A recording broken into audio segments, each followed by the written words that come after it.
안녕하세요. 분당 사는 20대 여자입니다. 방금 일 끝내고 실컷 시엄마 욕하는 동료 얘기 듣다가 제 얘기 생각나서 집에 오자마자 바로 얼마 전 겪은 시어머니와의 한판 싸움을 공유해보고자 합니다. 저는 결혼한 지 6개월 차의 새댁이에요. 결혼이 뭔지, 결혼한 게 인생에서 얼마나 이득이 많은지, 혹은 잃을 게 많은지, 아직 신혼이라서 감이 제대로 오지 않은 그런 때이죠. 결혼 후에 제가 주로 느꼈던 기분은 그냥 1년간 사귀었던 제가 사랑했던 남자와 함께 한 집안에서 한 침대에서 잠들고 깬다는 그 설레는 감정뿐이었어요. 가끔 코를 자주 골아서 제 골머리가 제대로 터져버릴 것만 같았지만 그래도 그런 불편한 잠자리마저 다 무시하고 보듬어 줄 수 있을 만큼 이 남자가 좋아서 결혼하고 좋구나 싶은 적이 참 많았던 것 같아요. 그런데 제가 또 이렇게 좋다 생각하는 결혼을 절대 제 주변의 미혼인 친구들에게 권유하지는 않는답니다. 절대로요. 왜냐면 결혼이 좋음에도 불구하고 혼자서 누리고 즐길 수 있는 것들이 훨 다양하고 또 많았기 때문이죠. 저는 결혼을 하고 보니 참 포기해야 할 것들이 많았어요. 남편은 좋은데, 남편과 둘이 사는 건 좋은데, 그놈의 시엄마가 껴들면 언제나 얘기가 달라지곤 했거든요. 제가 또래 친구들보다 결혼을 좀 일찍 했는데 정말 별다른 이유가 없었습니다. 단지 제가 서울 사는 친정을 두고 직장을 분당으로 잡은 바람에 아예 이곳에서 자취를 대학 졸업하면서부터 이른 나이에 시작했는데 그러다 보니 저처럼 자취하던 남편을 만나 서로의 자취방을 오고 가며 밥도 하고 연애도 하며 알콩달콩 지내다 보니 그저 함께 살림을 차려서 같이 사는 게 나을 수도 있겠다는 생각을 좀 더 빨리 해버렸던 것이죠. 그렇게 결혼을 하고서 집도 둘의 직장에 위치한 분당에 구했어요. 저희가 모아놓은 돈도 좀 있었고 또 저 같은 경우는 자취방을 아예 부모님께서 전세를 지원해 주셨기 때문에 전세 보증금만 빼도 돈이 1억은 되었거든요. 이것저것 합쳐 돈을 모아놓고 저희 친정에서 한 번 더 금전적 도움을 주셔서 괜찮은 브랜드 아파트를 구했습니다. 물론 제 돈이 절반 이상 들어간 집이라 명의는 남편과 합의를 통해서 제 이름 앞으로 했고요. 사실 합의라기보단 아빠가 집 살 돈을 주면서 명의는 제 이름으로 했으면 좋겠다고 못을 박으셔서 남편은 아무렴 어떠냐며 알겠다고 했었었죠. 그렇게 집을 해오고 살림살이 같은 경우엔 남편이나 저나 자취를 오래 했었기에 각자 가지고 있던 가구들을 데리고 왔습니다. 정말 순식간에 뚝딱 서로의 보금자리가 생겨버렸죠.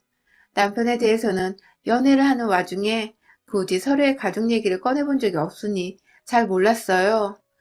그냥 아버님이 회사를 다니시다가 퇴직을 하신 것과 어머님은 따로 직장이 없으시다는 정도까지만 알았죠. 형제관계는 남편이 딱 외동이었던지라 전 솔직히 결혼할 때 남편 쪽에서 집 구하는데 절반이라도 비용을 지불하겠다고 할 줄 알았는데 아무 말 없이 저희 친정의 도움을 빌리는 것을 보고서 그리 경제적으로 여유가 있는 집이 아니란 거 알았습니다. 굳이 돈이 없는 집에다가 억지로 돈을 요구하기도 그래서 전 계속 모른 척하며 괜찮은 척을 했고 그걸 남편도 살짝 눈치를 챘는지 자기가 결혼할 때 준비를 많이 못해와서 면목이 없다며 늘 미안하다는 태도에 사과를 내비치곤 했어요. 사실 사람이란 게 그렇잖아요. 잘잘못을 따지기 전에 누군가 먼저 미안하다고 면목 없다고 고개를 숙이고 들어오면 같이 미안해지고 또 괜히 남모르게 가지고 있던 앙금도 사르르 눈욕도 풀리잖아요. 제가 그랬던 것 같아요. 남편이 막 저희 친정아버지 돈에 감사할 줄 모르고 오히려 더 돈을 막 쓰고 돈을 빌리려 하거나 눈치 없이 굴었더라면 저도 확 정이 떨어져서 신혼이고 뭐고 한 번쯤은 싸워봤을 텐데 남편이 먼저 이렇게 저자세로 나오며 늘 저희 부모님께도 잘하고 저한테도 너무 잘해주니 오히려 남편이 안쓰럽고 또 제가 더 잘 보듬어주고 싶더라고요. 그래서 전 나름 최선을 다해서 와이프로서 그리고 앞으로 살아가는 동안에 평생 함께할 동반자로서 옆에서 남편을 잘 케어해주겠다고 다짐을 했어요. 실제로 결혼하고도 내내 같이 직장인이고 돈도 비슷하게 벌어오는데도 제가 남편 손에 물 한 봉을 묻히기 싫어서 혼자 매번 출근 전이나 퇴근 후 밥을 차려놓곤 했어요. 그러면 남편은 또 눈치껏 자기가 아래서 빨래를 돌린다거나 청소기를 밀면서 집안 청소를 하곤 했고요. 참, 밖에서 보면 나무랄 것이 전혀 없는 그런 부부였습니다. 깊이 들여봐서 먼지 한 털 안 나오는 부부가 어디 있겠냐마는 저희는 그래도 그 깊이까지 들어갈 이유가 없는 부부였기에 애정을 가지고 이상적으로 살았어요. 그런데요, 지금도 갑자기 이 할망구 얘기를 하려니까 입에서 욕이 막 혼민정음 순서대로 쏟아져 나오려고 하는데요. 시엄마는 이런 제가 늘 부족해 보이고 못마땅하다고 하시더라고요. 둘이서 어떻게 살았는지 자세히 들여다본 적이 단 한 번도 없으신 양반이 꼭 저를 향해 남편을 하늘처럼 모셔야 한다는 말을 꺼내놓으며 남편을 더 섬기고 더 윗사람처럼 깍듯이 모실 것을 강요했습니다. 게다가 여러분, 고환잼이란 말 혹시 아시나요? 전 솔직히 거두절미는 들어봤어도 고환재미는 처음 들어봤거든요. 매번 저한테 머릿속에 거한재미를 되새기고 각성하라며 말씀을 하셔서 이게 절대 좋은 소리는 아닐 것 같은데 도대체 무슨 말인가 싶었는데 글쎄 인터넷에 검색해보니 사자성어로 밥상을 누니까지 훅 들어 올린다는 그러니까 아내가 남편을 지극히 공경하고 섬겨야 한다는 뜻이더라고요. 요즘 같은 세상에 절 무슨 조선시대 양반어를 모시는 비천한 노비로 보는 건지 어디서 그런 저급한 단어를 꺼내들며 남편이라고 부인한테 무조건적으로 섬기고 우러러보러 말을 하는지 처음 들었을 때부터 쭉 한결같이 익숙해지지도 않았고 구시대적인 말들에 살짝 소름이 돋았었어요. 내가 이런 말을 듣고 있으면 우리 부모님이 얼마나 개탄스러우실까 싶어서 말이죠. 친정 부모님께 사실 너무 죄송하기도 했었습니다. 왜 제대로 시부모님의 자질을 따져보고 결혼을 하지 않을까 싶어서 결혼 후에 처음으로 이 결혼이란 것에 대해 후회를 하기도 했었어요. 참 웃기죠? 신혼부터 남편이 아니라 뜬금없게도 시어머니 때문에 새 신부가 이혼을 생각한다는 게 말입니다. 남편을 함부로 대하는 꼴을 절대로 보지 못하셨고요. 함부로 대하는 것 자체의 기준도 굉장히 어처구니가 없으셨어요. 예를 들어 저는 결혼하고부터 쭉 같이 출퇴근하며 바깥일 한다고 고생을 하는 와중에도 남편한테 밥을 차려주고 있는데 시어머니는 남편이 내 와이프가 그렇게 해줘서 너무 고마워 하는 말을 하면 어디서 그렇게 당연한 걸 가지고 길을 세워주냐며 그런 대접은 남편이 받는 게 당연한 거다. 바깥일 하는 남편 모시고 섬기는 게 아내가 해야 할 일이라며 저에게 칭찬이 아닌 훈계를 더한 잔소리를 하셨답니다. 제가 처음에 그 말이 너무 웃겨서 저도 바깥일을 하는데요? 라고 시어머니께 바로 반문을 했더니 글쎄 노발 대발을 하면서 여자가 밖에서 일하는 거랑 남자가 밖에서 일하는 게 같냐고. 그리고 왜 시어머니한테 말대꾸를 하냐며 결국 되바라졌다고 혼만 나고 대화가 끝이 났어요. 졸지에 남편도 당황했고 저는 울컥해서 눈물이 나오려 하고 시어머니는 혼자 열이 뻗쳐 화만 내시다가 안방으로 문 쾅 닫고 들어가 버리시고 뭔가 대화의 끝이 제대로 해결도 안 되고 끊겨버려서 찝찝했는데 그걸 또 풀 사람이 없으니 정말 아무리 따지고 따져봐도 시어머니 성깔 모른 채 결혼한 제 잘못이 가장 크더라고요. 만약 무시를 하자니 앞으로 남편과 살아가야 하는 세월이 까마득한데 시어머니를 평생 무시만 할 수 없을 것 같아서 더 목이 죄어오는 기분이었습니다. 그래서 더 심적으로 시댁에 대해 스트레스를 받았던 것 같아요. 그러다가 한번 시댁에 갔는데 시어머니가 무슨 날도 아닌데 음식을 한 상 차려놓으셨더라고요. 진짜 상다리 부러지게 차려놓고는 밥을 딱 시아버님, 남편, 그리고 본인 거 세 개만 올려놓으신 바람에 제가 먼저 민망한 말도 오가기 전에 일어나서 제 밥이랑 수저까지 챙겨왔어요. 그걸 보고 남편은 벌써 미안해서 안절부절 못하고 있고 시아버지도 민망하셨는지 헛기침을 한 번 하시고는 시어머니를 쳐다보시더라고요. 시어머니는 모른 척 그냥 앉아서 맛있겠다 이 지랄을 하고 계셨고 그냥 말없이 제 눈치를 보는 남편을 보며 밥을 먹기 시작했는데 어머님이 자꾸만 물 한 잔 따라오라고 혹은 냉장고에 양념 하나 더 있으니 통에서 꺼내 담아오라고 급기야 남편 계란 후라이 좋아하는데 깜빡했다며 밥 먹고 있는 저한테 계란 하나를 부쳐오라더군요. 이게 진짜 사람을 무슨 개똥을 하는지 밥 먹을 땐 걔도 안 건드린다는데 정말 확다지가 확나서 열불나 죽으려는 그때 시어머니는 도망치듯 화장실 가야겠다며 자리를 피해 화장실로 들어가더라고요. 시어머니 없는 자리에서 남편과 시아버지는 그냥 모른 척 밥만 먹으라고 하시는데 그게 또 쉽냐고요. 시어머니가 시키신 건데 말입니다. 그래서 죽는 소리를 하며 남편한테 너가 좀 해줘 하고 왕소심하게 말을 한번 꺼냈어요. 정말 처음으로 남편한테 도와달라 SOS를 쳤어요. 그런데 이걸 시어머니가 들었나 보더라고요. 식사 자리에 돌아와서 내내 제가 남편한테 너라고 불렀다며 넌 하늘 같은 남편한테 그따구로 호칭을 쓰냐며 막 못 배워먹은 연인에 어쩌네 하며 불같이 화를 내셨고 급기야 심부름 하느라 반도 못 먹은 제 밥그릇을 뺏어가서는 싱크대에 버리는데 와 저도 열이 받아 일어나서 왜 그러세요? 라고 말하는 순간 남편이 저를 데리고 집을 나왔어요. 안에서는 시아버지가 막 시어머니를 말리며 얘한테 왜 그렇게 못되게 구냐고 욕을 퍼붓고 계셨고 정작 남편을 떠받들라는 시어머니는 시아버지한테 따박따박 말대꾸하고 화내며 내 아들한테 너라잖아 이 할방구야 라며 소리를 지르고 있고 남편은 절 데리고 집에 가며 내내 미안하다고 손이 발이 되도록 빌고 뭔가 참 시엄마만 엮이면 제 결혼 생활이 필요하고 진절머리가 나는 게 다 포기를 하고 싶더라고요. 남편은 그런 제 의중을 파악하고 겁이 나 계속 사과를 하고 있었던 것이고요. 그렇게 한동안 거의 왕래를 못했습니다. 못했다기보단 시어머니의 연락이 없어서 저도 딱히 연락을 먼저 드리지 않았어요. 아직도 그날의 응어리가 남아있었으니까요. 그러다가 저희 남동생이 결혼했어서 시부모님이 초대가 되었는데 아니 글쎄 이 할망구가 그날만은 의도적으로 기다렸나 보더라고요. 입구에서 한복 입고 몇 없는 하객을 맞이하고 있는데 보자마자 저희 엄마한테 야, 너 아들 결혼에 옷을 그렇게 입었냐? 하며 제 동생 커플들이 예단으로 맞춰준 한복을 지적질 하더랍니다. 그 바람에 엄마는 친하지도 않은 사돈이 반말을 틱 해버리니 어떻게든 분위기 무마를 하려고 기분 나쁜 티를 못 내셨는데 시엄마는 이게 또 만만해 보이셨는지 그날 결혼식에서 저희 엄마를 딱 두 번 마주친 모두 반말로 너를 시전하면서 인사도 아니고 덕담도 아닌 지적질을 하다 가셨다고 해요. 이 말은 저도 시 끝나고 엄마가 하소연을 하며 기분 나빴다고 말씀을 해주셔서 뒤늦게 알게 되었고요. 그런데 문제는 그 후 이상하게 양가 부모님이 한자리에 모일 일이 많아졌다는 겁니다. 시어머니가 일부러 굳이 저희 부모님을 본인 집으로 불러내기 시작하신 거죠. 절대로 서로가 친한 사이도 아니었는데 이제라도 함께 친하게 지내고 싶다며 아무 일도 아닌데 시댁으로 저희 부부를 불러내시고는 저희 친정 부모님께도 연락을 하셔서는 오게 하셨더라고요. 저희도 시댁 가는 길 도중에 저희 부모님이 오신다는 걸 뒤늦게 알게 되었고요.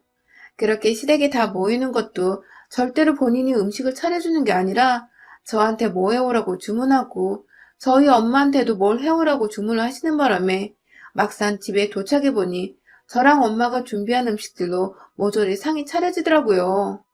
그것마저도 열이 받는데 꼭 사돈이 저희 엄마한테 야, 너 수저 좀 놔라 라고 심부름을 시키고 밥 먹을 때도 묘하게 반말을 시전하시길래 제가 몇 번 어머님, 저희 엄마가 무지 편하신가 봐요?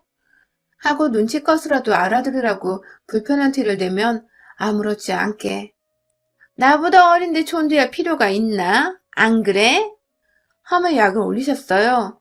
그렇게 기분 상하는 밥을 다 먹고는 하다하다 본인 TV 채널을 돌리겠다고 저희 엄마한테 야, 채널 좀 돌려봐 라고 일을 시키고 그 와중에 웃겨 죽겠는 건 우리 아빠는 무서운 건지 아빠가 바로 엄마 옆에 붙어있을 때는 또 야, 너 이딴 소리는 대놓고 못하는 겁니다. 잠깐 아빠가 물 마신다고 화장실 간다고 자리를 비운 사이에 혹은 대화를 집중하면 안 들릴 정도의 TV 소리 같은 외부 소음이 있을 때에만 슬쩍 엄마한테 야, 너 이지랄 떠시니 제가 더 빡이 쳐버린 것이죠. 처음 한두 번은 어떻게든 어른들 다 모시고 문제를 일으키지 않으려고 웃어넘기려는 엄마를 따라서 분위기만 살살 보고 있었다가 결국 세 번째로 모이게 된 날 일이 터져버렸습니다.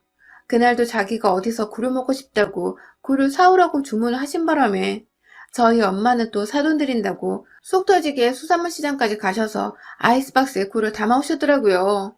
그렇게 굴을 펼쳐놓고 옆에 김장김치까지 저는 가지고 와서 상을 펼쳐놓고 같이 먹자고 시엄마가 부탁한 보쌈까지 다시 시댁 부엌 전자레인지로 데워서는 상에 올려놨어요. 그리고 저는 저희 엄마 챙기면서 가만히 있던 남편한테 물 한 잔만 좀 따라줘 라고 부탁을 했는데 거한 재미로 언급하시던 그 시엄마가 어디 안 가셨더라고요. 대뜸 남편한테 자신이 갖다 주겠다고 앉아있으라며 부엌에서 내보내더니 저희 엄마를 향해서 저 보란 듯이 물은 네가 따라 먹어 이년아 라는 겁니다.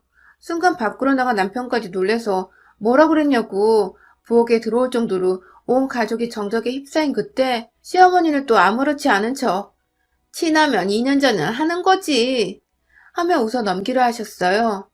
전 이미 듣다 못 참겠어서 수저를 엉기려고 제 손에 한가득 쥐었다가 그걸 부엌 안에 있는 탁자 위에 턱 쏟아버렸고요. 제가 명색이 저희 엄마 딸인데 그걸 어느 자식이 가만히 듣고만 있겠냐고요. 남편은 제가 화난 걸 알고 안절부절하며 자기 엄마가 나쁜 뜻이 아니었다고 나이가 드셔서 할 말 못할 말 분간을 못한다 했는데 시어머니는 아들이 그딴 소리를 하니 또 열받고 섭섭하셨는지 대뜸 그걸 저희 엄마한테 푸시더라고요.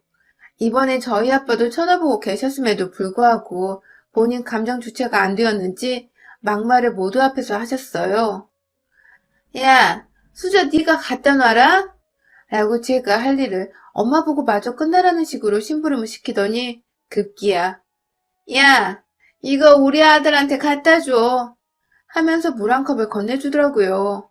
끝까지 본인이 따라주지 않고 저희 엄마를 거쳐서 물을 아들한테 건네주려 한 아니 이 늙은 불려우를 개박살을 내주기로 했습니다. 찰나의 순간에 복수의 칼날이 다 갈려버린 것이었죠.